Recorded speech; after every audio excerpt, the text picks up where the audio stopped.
Hello, hello. Hey, everybody. Good morning. Hey, everybody. I always say good Good morning, and then morning. I'm like, it might not be morning. I know we say that like every single time. Oh, We whatever. release it in the morning. So for, Yes. for those of you who just like are waiting on Spotify, refreshing your page over and over again, waiting, Oh, gosh. it'll Yeah, be morning. it'll be morning for those people. And I feel like anytime I'm listening to podcasts, it's mostly in the morning, like on a morning Yeah, but you also commute or have a whatever. long drive I do. Yeah. when you're not working, like when you're working as a nurse at the Yeah. hospital. So Well, and that's the I only can time I tell. can really focus on a podcast is when my kids Mhm. are not around. Otherwise, I just don't even pay attention to what's being said. So, I know. When the kids were like little, I could like, when you're doing a lot of like the mundane work or whatever, I could focus a lot more. But now they talk so much that yeah, I can't really focus on like a podcast in my ears. I was like that when I was trying to listen to the Tortured Poets department. I was so excited. So excited. And I even told Brax, like, we're listening to it in the car on the way, like, to school. And then, of course, I had my commute. Mhm. And I've turned it on, and he automatically started just chatting away. And I was like, I can't hear. I can't even tell what's being said because I feel like you really have to listen to the Mhm. lyrics. And Yes. I was trying to explain that to Joe because he's like, I feel like all of Taylor Swift's new stuff, it's not like there's no like catchy, it's not like any yeah, like catchy phrases or like something, but like it's like she's just talking to me, yeah, And that is her style though. It's almost like she's like journaling, but in a poetic, like in poetry. Like she's journaling yes, poetry and then just singing it. And I yeah, love it. But when I do I too. first listened to the album, he was like, "What are your thoughts on the new album?" I was like, "I don't know yet," because like the Yeah, first time you listen to it, you have to kind of just like listen, and then you have to like really go through and like I like looked up a bunch of the lyrics and yeah, like read the lyrics as I was listening, and it takes a long time because it's almost like reading a poem. I mean, how you read. mm-hmm. I remember in school we'd You have have to to read a poem process three it. times before Yes, we would like write about it or whatever, because it was like you have to like try to put the pieces together of like what is this imagery for and how did these verses connect, like you have to try to connect it all, so it's like so much better to listen to once you've like figured out the puzzle. well, and I feel like the songs get catchier the more you listen to them. Like I've found Hmm. myself singing them, like the catchier ones, Oh yeah. off and on, and I'm like, okay, yeah, like it is catchy. It just so you have to really listen to it. But I had the Hmm. exact same conversation with my husband because he was like, these all sound the same, like sounds like everything else. I'm like, the story is so different though. Like, and he was Hmm. like, Yeah, what? I don't listen to music for the story, and I'm like, well, that's why you aren't that's why you liking it. listen to Taylor Like, Swift. Yeah. yeah, like you have to listen to the story and to like know what's been happening like in her life and really Hmm. like kind of try to understand it. And so, yeah. Yeah. Anyways, Who's Afraid of Little Old Me, I sing like the line all the time. yeah, yeah, I've been yeah. singing that one a lot. I was singing in my head. I'm gonna get you back. Isn't that what the name of it? I'm gonna get you back. Oh yeah. Yeah, I that's a was good I song was too. singing that in my head this morning, and that's not even one like I really feel like I've listened to it that much. Hmm. But yeah, I was singing that this morning. I Yeah, think I might have Fortnite's listened to really it somewhere. catchy too. Oh yeah. Like the beat of it is like Mm-hmm. really really catchy to sing Yeah. too. And I like So High School too is so cute. I do too. There's like people online that's like so it has such like immature imagery. I'm like, did you listen to the title of the song? It's So High School. The whole Yeah. point is that it's like she's making references to like high school romance and Yeah. like immature romance and silly and whatever. And so, Yeah. anyways, I was like, Yeah. you have to get it. And of course I love the alchemy. Um I Hmm. really liked So listening to there's the something lyrics in that about one, the but alchemy. Did you hear the like before when she announced her album on TikTok, there was like an AI Taylor Swift song about Travis Kelce going around and people were saying that it was a leak of like her oh, one of her album songs, but it was just like made by AI. And it was like really kind of like a weird vibe to the song. But the alchemy has like a little bit of similar tune as the AI song, and Mm-hmm. so it kind of throws me off a little bit. Yeah. Like Yeah. the sense it's like similar to that.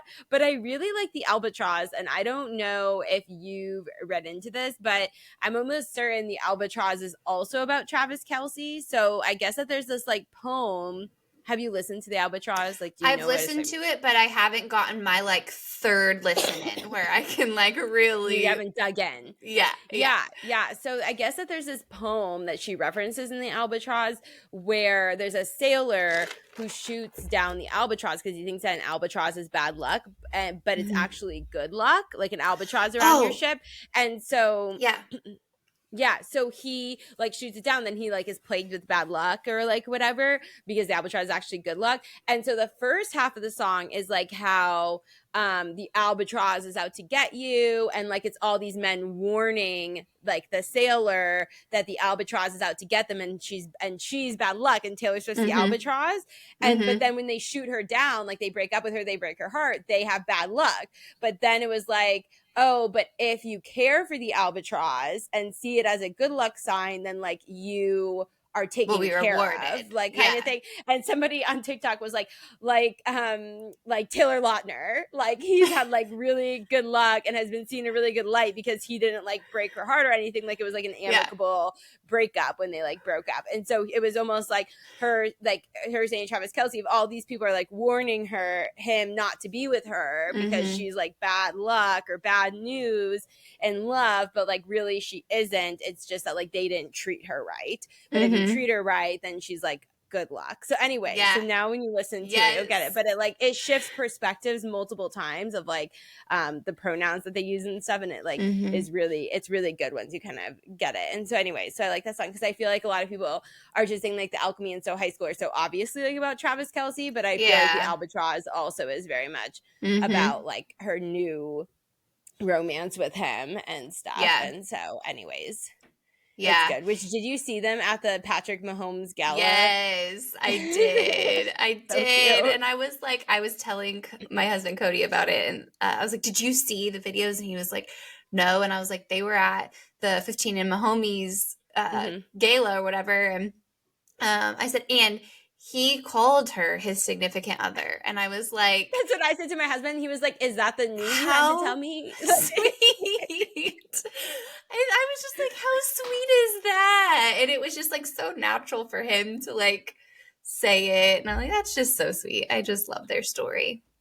I know. I feel That's like it's all. so nice. It's like the first time ever she's living like somewhat of a normal life a Mm-hmm. little bit, like actually like Yeah. out and about and doing things like with her Mm-hmm. significant other, and like I don't know. I just feel like it's so nice. So anyways, Yeah, but it we is. should stop talking about Taylor Swift because we'll never get to what we were supposed to be talking about today if we just keep going. Yeah. But we went to the IOB Care conference last week together, which was the Integrative Obstetrical Care Care conference. So pretty conference. much it was about it was all different specialties that work in obstetrical care, and we were talking about ways to integrate different specialties and stuff, and kind of educate all the different specialties on what everybody does, and different ways we can integrate more holistic care with medical care and stuff like that. And I felt like it was really good. I did too. I thought all the speakers did such a great job. It was Mm-hmm. very like interactive and like kept us Mm-hmm. engaged the whole time. But I just also like big picture thought it was so cool because it felt like kind of the one of the first times in our area, which I haven't been in this work as long as you have, but I felt like it was kind of like one of the first times where everyone was kind of like in the same room, was like, here's the Mm-hmm. deal. We all want the same thing. Like, let's really work together and make care better for our expecting Mm-hmm. families and our newly postpartum families and just everyone in general. So I thought it was really cool to kind of like see everyone come together. Yeah, one thing I was a little disappointed in is like how few OBs went. That was kind of Yeah. disappointing. Like there was a few MFMs from the area, which was really cool because those are like the higher risk doctors.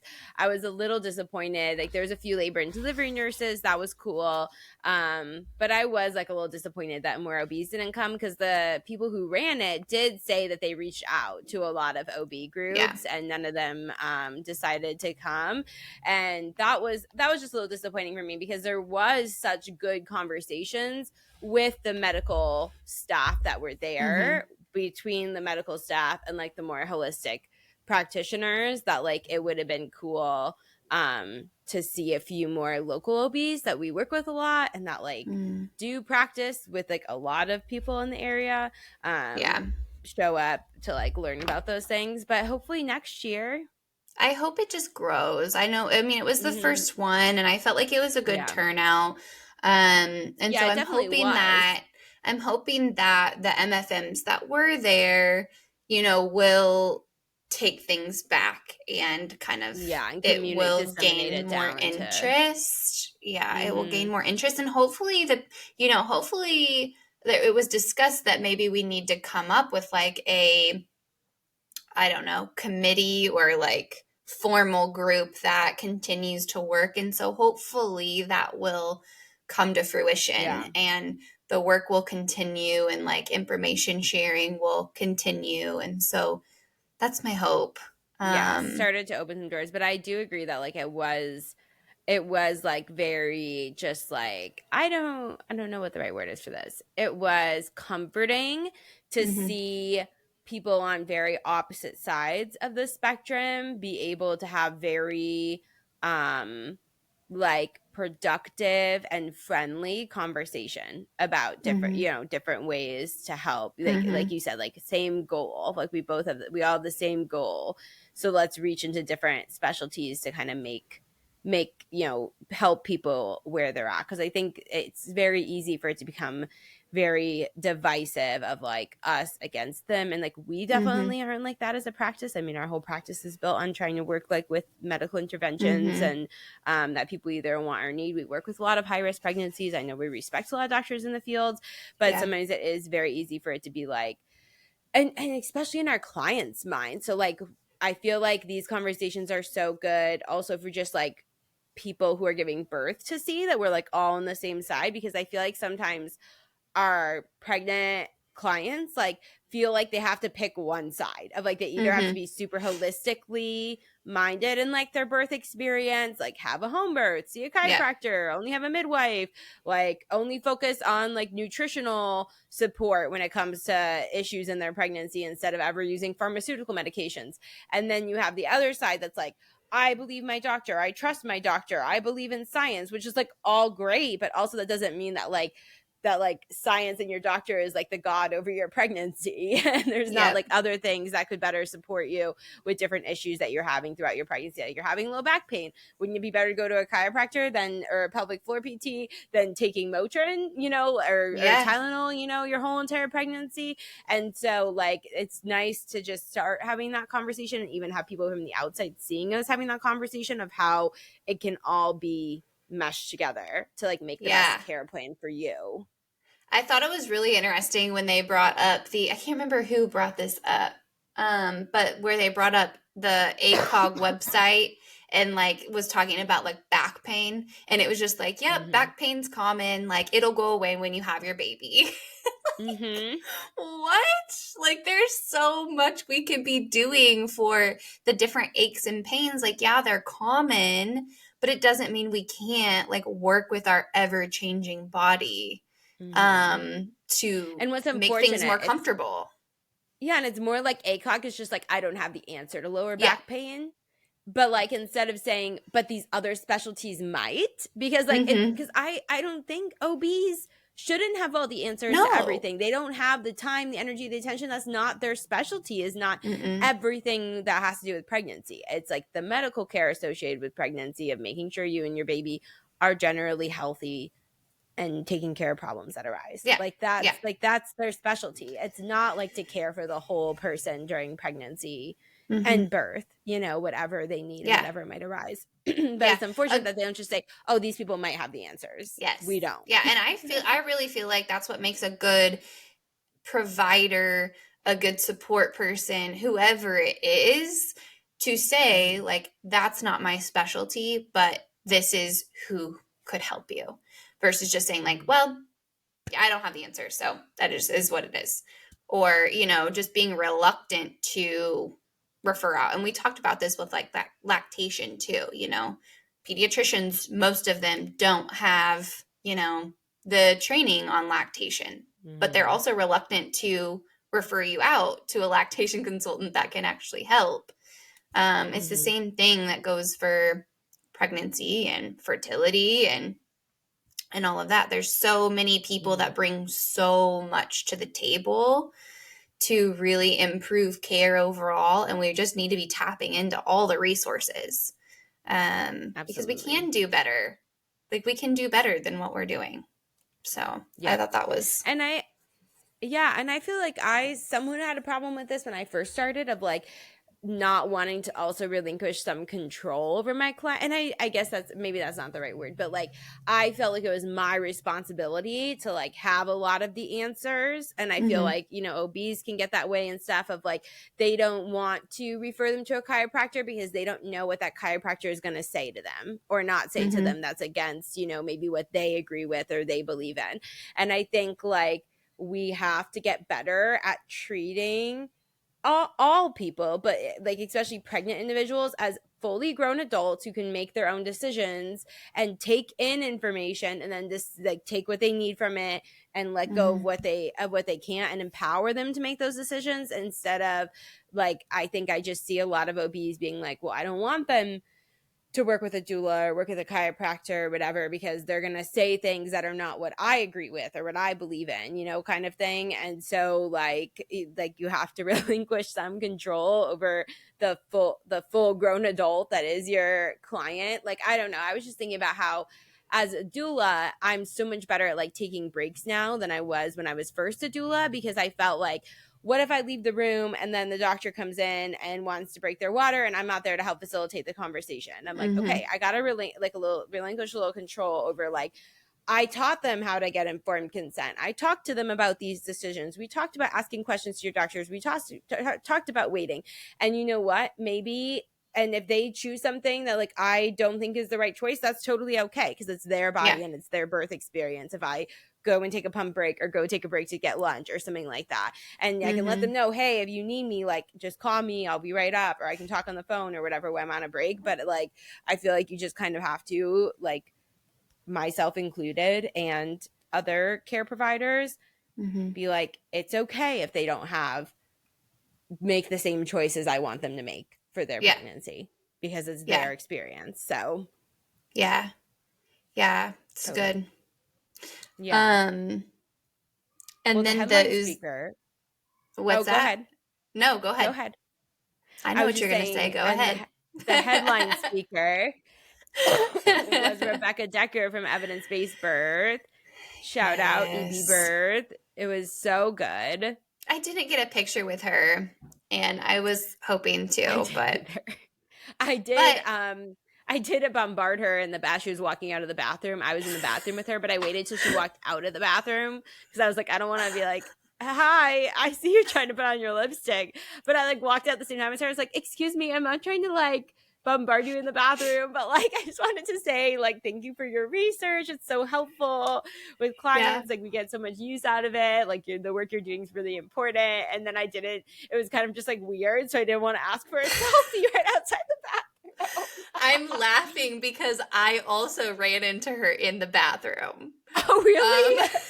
We literally walked in at the same time. Anyways, and I was just, it's just so cool to see her in person, like, after like listening to all the podcasts and doing the conference and webinars and all the things. It's just fun to see, like, in the flesh. And hear from her. I was so excited for that all day, and I loved the conversation. It was so good. But yeah, I just laugh because I'm like, I also ran into her in the bathroom and I also had those thoughts. Like, no, don't be the weird person that like interrupts her in I'm the like, this lady like can't even go to the bathroom and pee. She's like around a bunch of birth workers. Poor girl. But also I was like, bathroom. how many other times in my life am I gonna meet Rebecca Dekker? I have to say something to her. I know. I But yeah, so know. she did a talk on the evidence behind doula care, which obviously was awesome as a doula, which I just recently listened to their podcast. That was the updated research on doula care. So a lot of the information was like, regurgitated from that. But I loved, like, she had a lot of discussion points for us to discuss at the table. That was just really great and interactive. And there's just something about, like, I mean, I don't need validation for my career because, like, I mean, we see every day, like, the way that we help families and, like, the benefits that we have as doula work. But it always just feels nice from, like, a research / more like medicalized perspective to like validate our existence in the birth space, because there are a lot of OBs and nurses who like invalidate the importance of us in a birth space. And I had just had an experience like that. I was out of birth till midnight, and I had a nurse say to me, which like isn't the first time, like, why don't you just become a labor and delivery nurse, to me, like, because I was talking about some training I was do all that training. Yeah, if you're gonna do all that training, why don't you just become a labor and delivery nurse? And I was just like, I didn't like talk about it with her because obviously it's like my client's birth. Like, I'm not gonna start like a conversation about it. But like why that was inappropriate to say. I did make a TikTok about it later though. So maybe she'll see it. I do. But and like it's not like the whole entire night or all my interactions with the nurse are horrible or anything like that. Like it's things that have been said to me by other nurses as well. But it's really, really frustrating when people like you don't have to want to be a doula or anything like that, but like you don't have to invalidate like our role in the space, and like you could be respectful of it. Something I see very commonly in the birth room is like labor and delivery nurses almost trying to like continuously one up us like on our suggestions and stuff.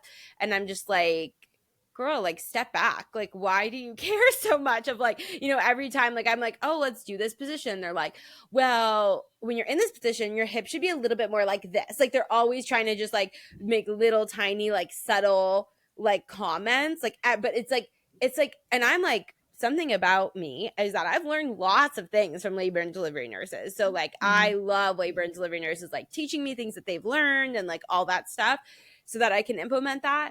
But when it's like every single thing you say, they cannot let you say anything without making a comment in disagreement or trying to make themselves sound better at this than you. Like that is so just like grinds my gears so much, because in reality, especially at this point as a doula, I have probably helped a lot more people have like unmedicated births and things than they have, even if they've been working for a few years as a labor and delivery nurse. And it's just so frustrating when they don't see like the training and value that we have in a birth space and don't just like let us do what we need to do. Because I think something that I wish a lot more labor and delivery nurses understood is that a lot of times our clients want us to be the ones facilitating a lot of their comfort measures and positioning, because they are a lot more comfortable with us. Like a lot of our clients will give us feedback that they're annoyed that the labor and delivery nurse keeps coming in and not letting us be the one to provide like the comfort and stuff to them, and always like coming in with suggestions and trying to get their hands on our patients and stuff, which is like, I love that there's labor and delivery nurses like that who help the people who don't have like hands-on support during their labor. But a lot of our clients interview tons of doulas, picked somebody that they're like super comfortable with. We have talked a lot prenatally. We know like everything about their pregnancy, their birth, their family dynamics, their partner, like their comfort, their history, if they have like a history of birth trauma, sexual assault, stuff like that, that we can like be the ones to help them throughout their birth in like a trauma informed way and like a comfortable way.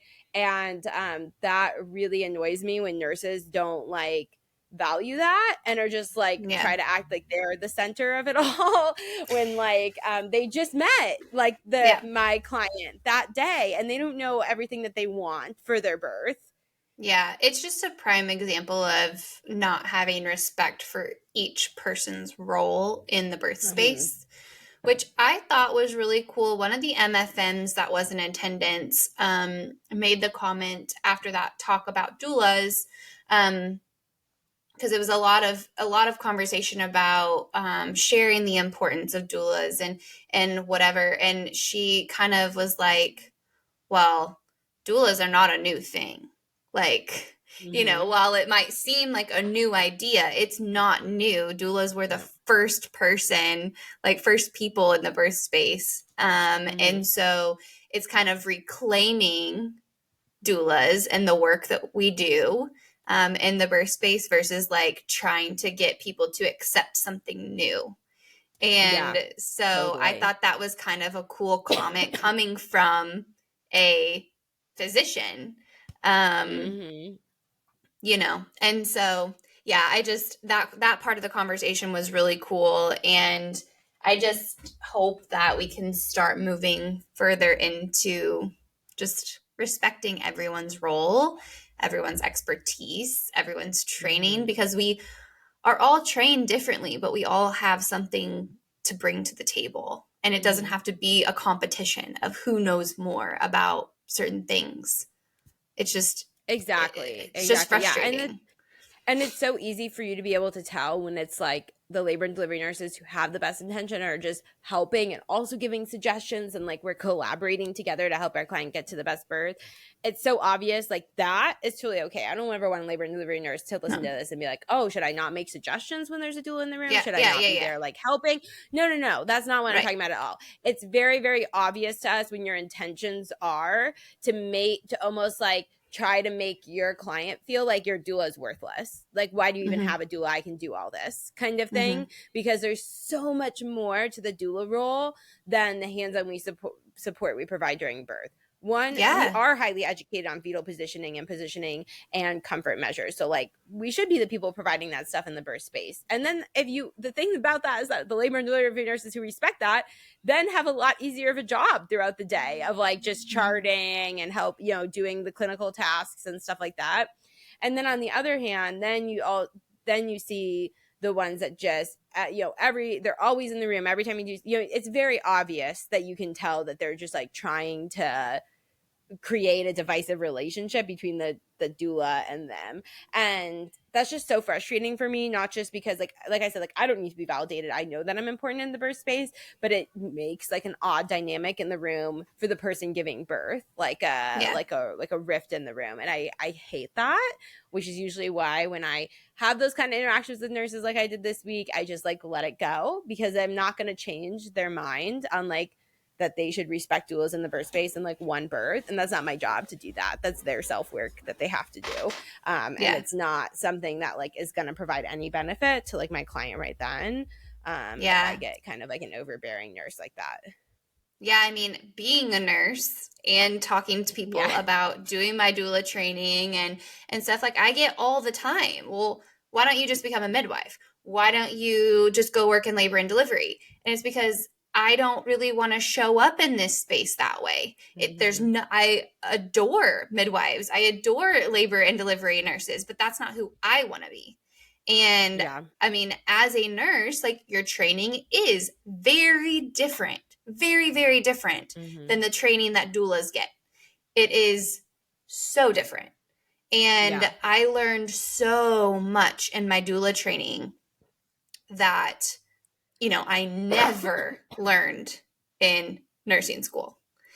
Yep. And and I think there are some, hospitals that do put their labor and delivery nurses through, spinning babies trainings, more trainings Mm-hmm. that are similar to what a doula training is, and some of them even putting them through doula trainings because they Yeah. know the benefit of doulas, and that was Mm-hmm. talked about at conference too.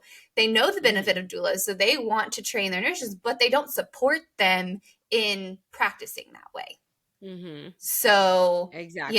And they just don't like in reality, you don't have the time to yeah, devote to your patient the same way a doula does. Like our only yeah, priority is sitting with them and providing emotional, physical comfort to them. So like yeah. that's our only priority. You And just don't realistically as knowing a nurse them. have the time to do that. Yes, and yes. knowing I them. don't know why That they is don't so see much like the of it. before and after. Like the before and Yes. after of the birth is so much of what we do as doulas. If they Yeah. want somebody there who they know and are comfortable with and knows them during the experience. Yeah, Amanda Jensen, she's a former labor and delivery nurse, an IBCLC, and a doula who works in the area. She runs Midwest Mama Collective. She always says, you never see doulas trying to do trainings that labor and delivery nurses do, but you always see labor and delivery nurses trying to do trainings that doulas are doing. So Yeah. there's like, you see a lot of labor and delivery nurses seeing the value in those skills and like trying to bring them to the births that they're attending, because they're attending, like there's a lot of clients who will never, a lot of patients who will never ever get a doula but are having interactions with labor and delivery nurses. So I think that's super valuable for them to have, but it's not the same. And there's a lot of value to having a doula out, even if your labor and delivery nurse is great and has a lot of training on fetal positioning and comfort and stuff like that. There's still a lot of benefits to having a for sure person in the room who's going to be with you Yeah. the whole entire birth and stuff. I feel like doulas, it's the layer that gives the individualized care that really ensures there's individualized care, because hospitals preach it all the time. Like, I know this from working in the hospital. You want to chart that you're giving individualized care. You want to show that you're giving it, but the time that you have to do that in your 12-hour shift is so minimal. And so, you can talk about individualized care all day long, but truly what doulas do is provide individualized care and ensure that the care is individualized. Whereas as a nurse in just a regular hospital setting, you don't have any time to get to know people. Like, it is very standard what you do for everyone, and not just in labor and delivery. It's that way in just about every setting. And some nurses are better than others at really kind of taking a step back and really trying to get to know their patients, but still it's such a small amount of time. And you still end up following standard protocols and standard order sets and stuff like that to kind of give the same care to everybody. So, but yeah, Rebecca Dekker's talk was amazing. So good, so informative. Yeah, and I would highly recommend anybody listening to this who's like interested in working with a doula. I just suggested this podcast to somebody who was like, their husband was just like, honestly, I just feel so naive as to like what, like we were in an initial consult and he was like, this all sounds great. I just feel so naive as to what you guys do and provide. There is the Evidence-Based Birth podcast. They just came out with an updated research podcast and article on the benefits of doula care. And they went really into depth into like, what is a doula? What kind of care do they provide? And then also, what are the benefits of that care? Something I found really interesting about the updated research is like, and this is another thing, is like when they broke down, so the research behind doulas, they looked at what does a continuous support person provide? So like having a continuous support person throughout your whole entire birth, what benefits does that provide? And they found that with any continuous support, you had increased benefits. They looked at that with like a partner, they looked at labor and delivery nurses providing continuous support, a partner providing continuous support, and doulas. And they found that like doulas providing continuous support had the best benefits, which just, makes sense to us because we have the most experience in providing continuous hands-on emotional and physical support to people. But what was interesting to me was how much the benefits did increase with there was a article that looked at like partners being provided some like doula training, how much it increased benefits. Not as much as having like an experienced trained doula on, but giving partners some training as to how to provide physical and emotional comfort, how to advocate for their partner did provide like a good amount of benefit. And I think that that's something that is kind of being overlooked a little bit because there are so many people who don't have access to a doula, whether they live rurally or they don't have the money to get a doula.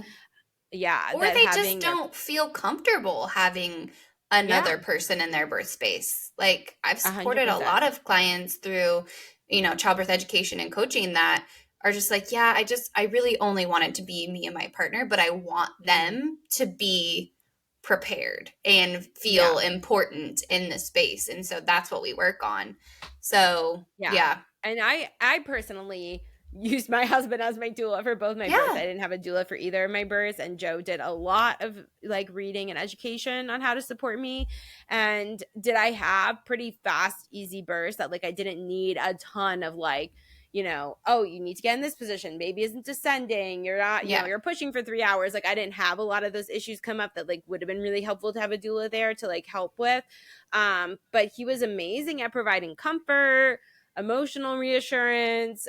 He advocated for me in certain situations and like just let the nurses know what I wanted, gave them my birth plans, talked them through my birth plans, all those things that like I didn't have to worry about anything. I just had to like be in labor, Yeah. that was so great for me. And so, yeah, I think that for those listening that like don't have the resources or just don't want a doula at their birth, and if your partner isn't like super stoked on like trying to do all of the training and the education, even just having like your mom or your sister, like another person who has had a baby or is comfortable in the space or is comfortable like speaking up for you, who can attend your birth. Because I mean, those are the original doulas. Like the original Yeah. doulas were women and mothers in the community who like had lots of births and like had attended lots of births and knew how to support women, in that space.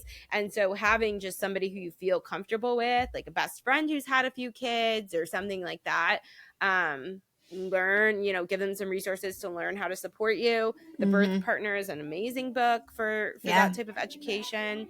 And so many So helpful. doulas, myself included, do a lot of different levels of support. Yeah. Like, there's education and there's just coaching and there's virtual doula support. So it's like you can participate in doula care in so many different ways, and it's out there. Yep. It is 100% out there. So if you're listening to this and you're like, yeah, I don't know, feel free to reach out to us anytime, and we would be happy to kind of talk you through options.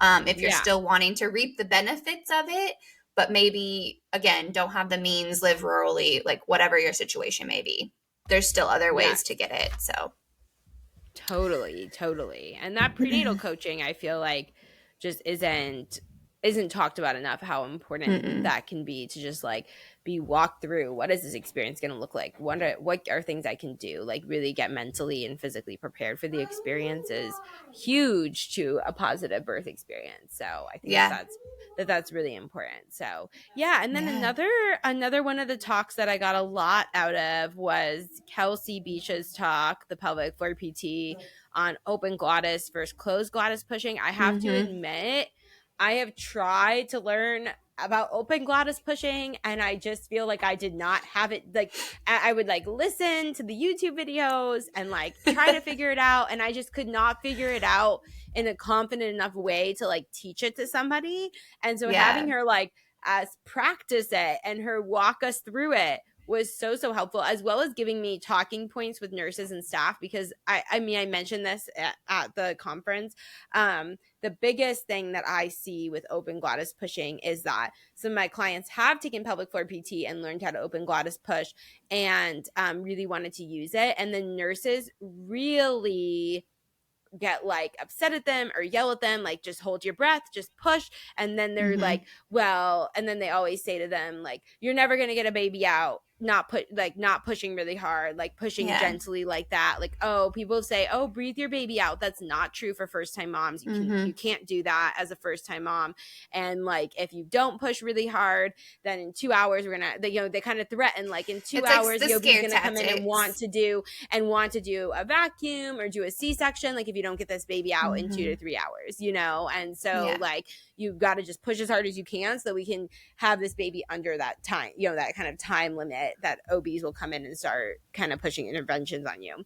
And so, and again, not every nurse is that way.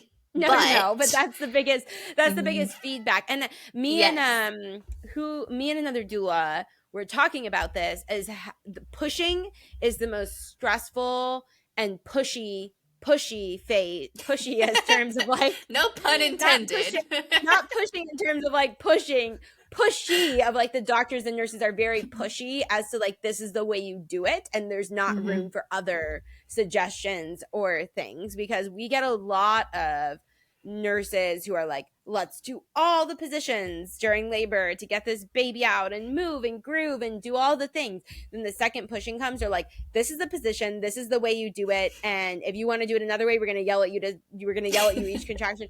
Push, push, push, push, push, hold your breath. No, stop breathing out, hold your breath. Yeah. Like our real will really like push for you to push a certain way.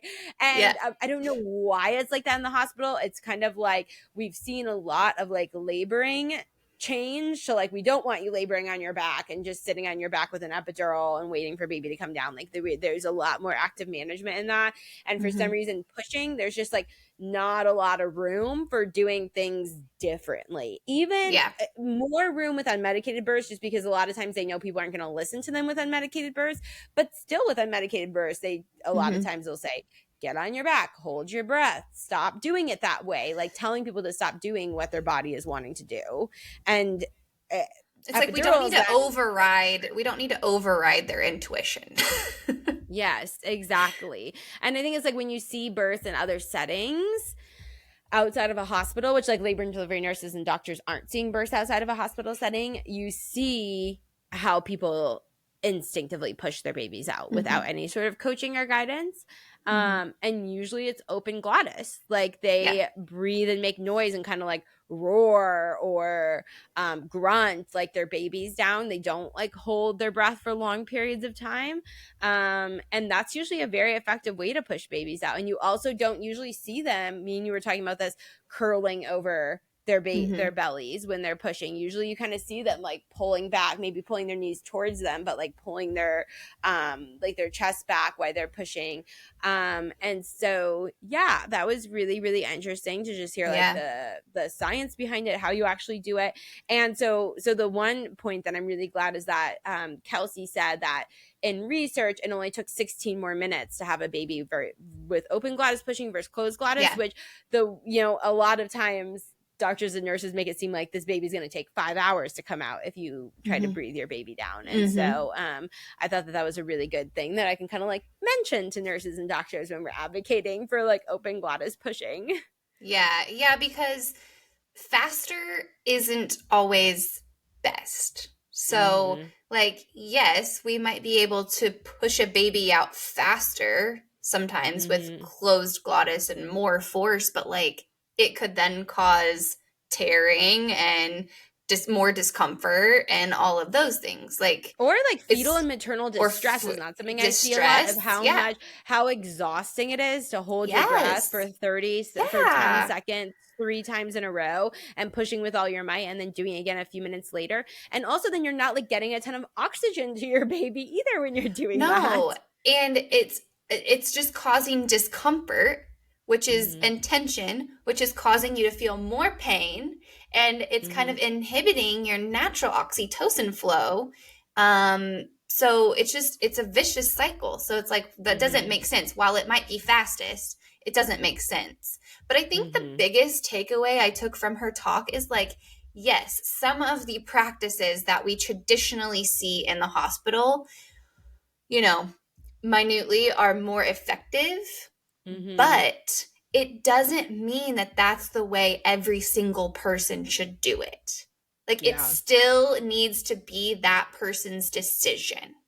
As long as everyone's healthy and safe, it still needs to be up to the person that is giving birth to decide what position they want to be in, how they want to breathe, what sounds they make, like all of that. You cannot just override someone's body and tell them, no, you're doing it wrong.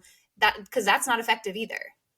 Like telling someone you're doing it wrong is going to make them feel like they want to give up in an already really challenging and sometimes stressful time. So it's like, I get it. I understand a little bit why some of these are standard practice. But again, it still doesn't take into that individual's like what they want and their preferences and into account. Is like, I will admit, it's a lot easier to teach somebody how to close glottis push like on the spot. So like I get nurses being like, this is how we teach pushing, because if somebody hasn't gone like the prenatal education and learned how to open glottis push, then it is really difficult to try to teach them that on the spot. But there is like in the hospital, a lot of times there's kind of these barriers of like, they have to chart when pushing starts And then like there's kind of like we have a certain amount of time, Yeah. that we chart. There's not really a lot of flexibility in terms of like, oh, we can kind of just breathe and work baby down for a while and then wait to really like push, more until baby's really low and you're ready. Like there's not a lot of time for just kind of like uncertainty and gray area because everything kind of has to be charted a certain way. Yeah. And so you see nurses a lot of times pushing for like, okay, we're gonna start pushing at this time and you have to wait until I'm completely set up and doctors in the house and all this stuff until you can start pushing. Versus like, oh yeah, you're starting to feel some pressure, like let's start working on each contraction, let's start working on breathing the baby down a little bit, and okay, now you're at like you're at +2 stations, so now maybe we want to give it like a little bit more effort. Like there's not a lot of space for that like uncertainty and variability. And of course, like you can advocate for that space, but it is kind of more difficult in a hospital setting to have that uncertainty and difference in like what you're wanting. Okay. Yeah, we're making a really good point. I don't know. For those of you who aren't watching and are just listening, my screen just likes to randomly pop up with these emojis and stuff. So that's what I did. So with a thumbs up. Anyways, yeah, I just think it's a prime example of our system just not being set up to protect us. Really protect the nurses to be their best selves and like and practice in the way they want to practice and support their patients, but also for just the people who are giving birth. Like it's just not set up that way. And a lot of it comes back to liability. Is like we have to say in court, oh, we didn't let somebody push for 5 hours. Do you know what I mean? Like if something bad happened and we had to go back and look at when did they start pushing? How long did they push? How effective were their pushes? Like they have to prove that they were doing everything the right way in order to not be like held liable if there was like a negative outcome. And that's where a lot of hospital practices come from. It's not nurses and doctors like not wanting to give you space and individual choice. It's kind of a system that's set up against the whole entire thing. If they don't have the time to give you a bunch of individual attention, like there's rules about, oh, if you're pushing, the nurse has to be in the room at all times. So if you're just kind of trying to like open glottis, breathe your baby down, they might not want to be in your room during all of that less like active pushing while you're trying to just bring baby down to a lower station. So they're like, okay, let's like do this. I'm here. Let's do this.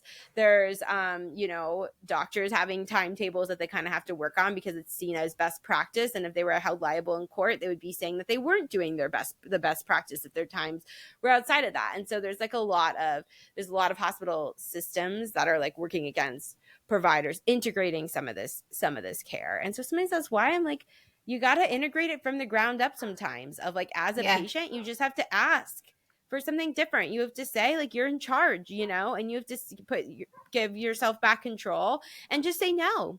And then like they can chart refusal and then they won't be as scared that they're being held liable and stuff. And you can kind of just do things your own way. And there's perfectly safe ways to do things differently than hospital policy. And I just cannot stress enough, like that's where it becomes so important to prepare yourself for hospital birth, especially because you have to be your own best advocate. But you can't advocate for yourself if you don't know what to do or say. So, or what your options are or whatever, what's reasonable, what's not, what's realistic, whatever.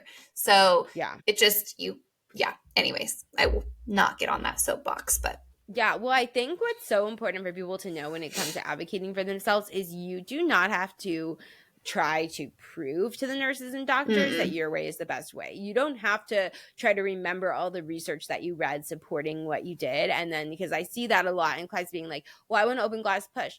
Well, why do you want to do that? This is the best way to like, this is why, or they'll say like, this is why we close glottis push. And then it's like, well, you don't have to argue, be like, well, this is why I want to open glottis push because I read this and this and this and the benefits, and then like start like a debate. It doesn't back have and to be forth an as to argument. which one is best. You don't have to debate with them or make them believe that what you want to do is the best way to do things. All you have to do is just say, cool, I'm glad you guys do that. I want to do it differently. You don't have to give a scientific reason, a personal reason, anything for the why you want to do things the way you want to do it. That will waste so much of your energy and brain space in labor. And like, you're just not going to win. Like somebody who's been doing who has supported 500 births the same exact way for years is not going to just like in one conversation change their mind as to how we should push or how we should sound during labor or whatever. Yeah. They're not going to change their mind. Just do things your own way. It's your birth. Just say, nope, I want to do this, or I want to make this noise, or I want to push this way. And you don't have to write a thesis on it as to why that's the best way to do it or why you should do it that way. You can just do things that you want to do, even if there's not evidence to support it. You can just do it because it's your body and it's your birth.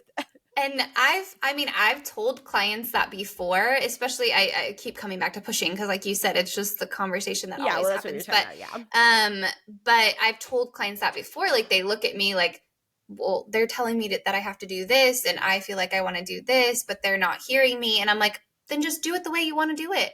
Like, ignore what they, you've decided you don't want to do it that way. You know how you want to do it. Just do it your way. And if your way isn't effective and you feel like you want to change it halfway through, then change it. Like, you want to do open glottis pushing and then you decide, maybe I'll try a couple closed glottis, then try a couple closed glottis, like whatever it is. It doesn't matter. It's your birth. Like you can do it the way you want to do it. And if there's a real emergency, a real issue, like you're going to know. Yep. 100%. It's not going to be, And you can ask that, like, is there, is there an emergency? Is there something wrong? And we talked about that in our advocacy episode too. But totally. I feel like for some reason, a lot of people feel like they have to like prove themselves, and you just have the confidence to say like, this is what I'm doing. Because people have been giving birth for years and years, centuries before us, whatever way they want to. And I recently saw an OB, of course it was like a male middle-aged OB, that they were like, somebody was like, what's the best position to push in? And he was like trying his hardest to convince everybody that was the best position to push in lithotomy on your back. And I'm just like, I didn't want to start a fight, but I recorded this and then I didn't ever post. I think I deleted it, never posted it, but I was gonna make a video of people pretty much like old school photos and like cave drawings of people giving birth for like centuries and centuries, and none of them are giving birth like on their back with their legs up and being like almost like we all can do whatever we want to give birth. We don't need an OB to tell us what is the best position to give birth in. And there's not one best position. There's whatever feels right to you, like during when you're giving birth, and what's going to get the baby out depending on the baby's position and all that stuff. Are there like more effective positions where sometimes it's like easier to get like good leverage and good breath, like downward breath? Yes, absolutely. But like, and lithotomy is that position for some people. Like it is. It's a position that some people can more effectively push their babies out in. But like, it's not the one tried and true position. It's just, and even if there was like one position that was the most effective way to birth your baby, it doesn't mean that it's the right position for everybody to birth their baby in. And it's almost like us women don't need OBs to tell us what is the best position all the time, unless there's a medical reason why, I was had a birth where like the baby absolutely had cord compression. Like every time we get her in certain positions, his heart rate would do deep decels and we'd have to flop her around. Like those are medical reasons why sometimes you need to be in certain positions during birth. We're not negating that there aren't sometimes medical reasons, but for most people in most healthy pregnancies, you can move your body however you want to when you're giving birth. And that there was that side-by-side picture of I think it was Kelsey's presentation of like a really old sketch drawing of birth, and it was like a woman like upright, supported by her partner with two other women, like they were, and she was kind of doing her thing. I think she was doing tug of war, with the two women by her feet, and it was just funny. And then the other picture next to was the person just like screaming in a hospital screaming on her back.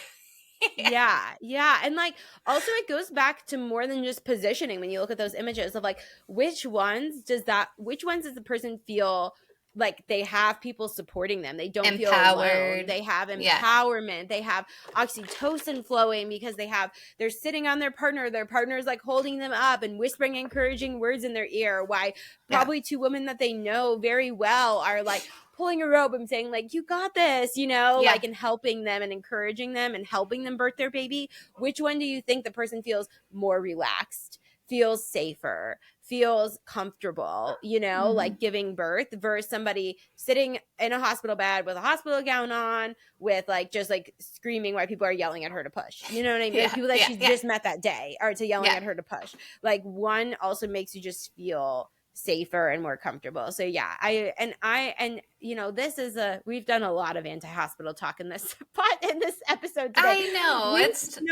And I don't like we're that, in but the I mean, hospital all the time. yeah, we talk a lot about hospital birth, but I think sometimes I get in these and this is a good place to have this conversation, because with clients it's always like you're giving birth right now, like in this year 2024, and Mm-hmm.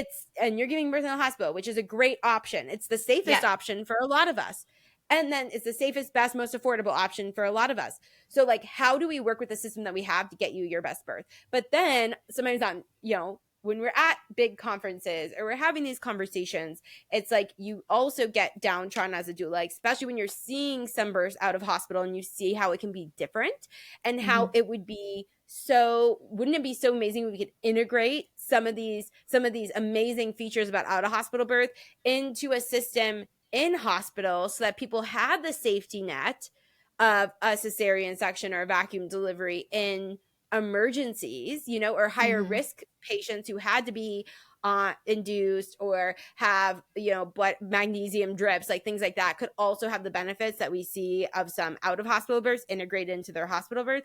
So I think sometimes just you get in your head as a doula of like, you're always with clients, you're always talking about, okay, how do we work with the system now to get you your best birth possible? How do we work inside the system? But sometimes you just get in these zones when you're just like downtrodden about being like wanting to see the change that you want, like in the in the hospital setting, and make things better. And you know what, maybe these conversations will make birth better for our daughters, like maybe it's not going to happen for the clients that we see in the next 5 years, but maybe like by the time our kids are giving birth, having these conversations is productive to like changing the narrative over time. And I feel like we are already seeing a little bit of a shift. Like we're seeing some newer physicians come in with a lot more of this like knowledge and acceptance.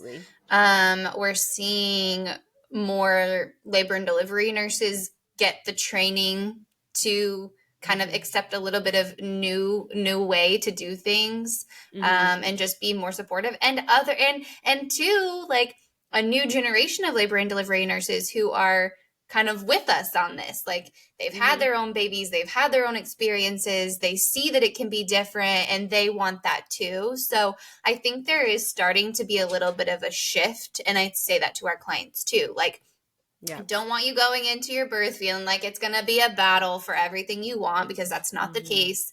But we do need to know, like, because you don't get to pick your nurse. Sometimes you don't get to pick your physician who attends your birth. Like, so you do need to be informed and know what's available to you. So, yeah.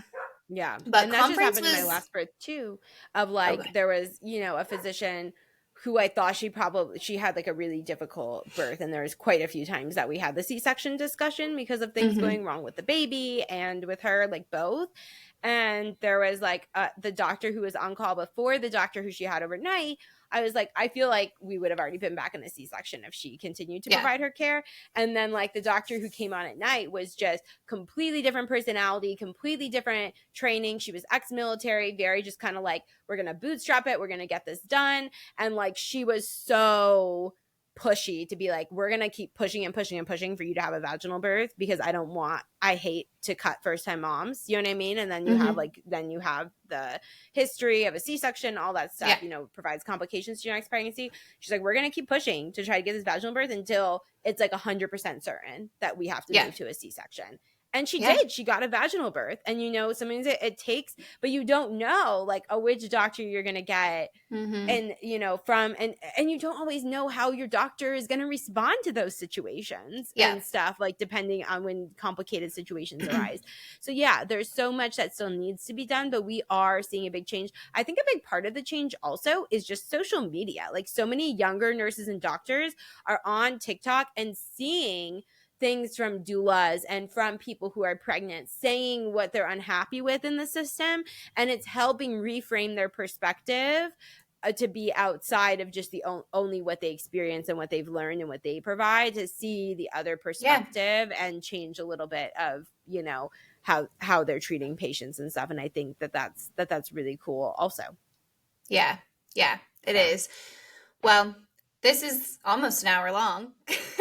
I conference was just so good, and there's so much more we didn't even get to talk to, like so many great topics and speakers and things that happened. Maybe we'll do a part 2. I don't know if anyone even really is interested, but it was so good, and I felt there feeling really I don't know, encouraged and just I don't know what the right word is, but it was so good. Encouraged is definitely how I felt for sure. Yeah, it was so good. I thought it was really good. And I said, hey, next year, can we like all vote what doctors we're going to force to come to the conference? Yeah. No. Because I felt like it's like the ones who come are the ones who necessarily need the conversation, you know? And so it's like, but I mean, you can't force people to change either. But it was so great. It's so healing because birth work can sometimes feel a little lonely. I mean, not as much now that like I have a team, like I have you and Morgan and Emma, like we have like a team that we work together and can talk together. But before I had a team, like birth work felt really lonely. And so I think it's just so healing to get so many people working towards one goal, like in one space, and especially in the birth world. So yeah, it was really awesome. I'm glad we got to go together. Yeah, so thanks to everyone that put together the IOB Care Conference. I'm excited to see kind of what the future holds for everything. So yeah, for sure. And thanks Rebecca Dekker for coming out to Kansas City. Yes. Thank you. Okay, bye guys. We'll see you next week. Bye.